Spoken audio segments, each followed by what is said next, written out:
Бишкектин 1-май райондук соту 12 жылга эркинен ажыраткан Жогорку Кеңештин депутаты Канатбек Исаевдин адвокаттары өкүмгө каршы Бишкек шаардык сотуна доо арыз жазды. Бул тууралуу депутаттын жубайы Жамиля Исаева кабарлады. Анын айтымында 12 январда Исаевдин адвокаты Бакыт Осмоналиев шаардык сотко арыз менен кайрылган. Бүгүн анын дагы бир адвокаты Сергей Сельсаров кайрылууга камданууда. Алар райондук сот мыйзамды бузуу менен депутатка өкүм чыгарды деген жүйө келтирип жатышат. 4-январда Бишкектин 1-май райондук соту Кыргызстан партиясынын лидери Жогорку Кеңештин депутаты Канатбек Исаевди 12 жылга эркинен ажыраткан.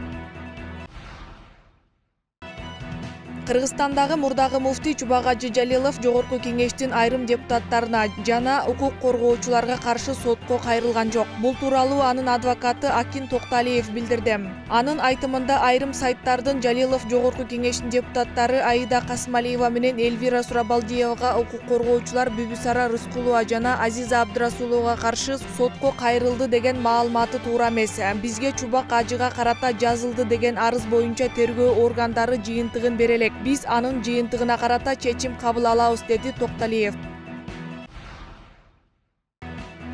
Татыр Бишкек унаа жолунда түндүктү көздөй бара жаткан Honda Odyssey унаасынын айдоочусу рулду башкара албай калып сууга түшүп кеткен.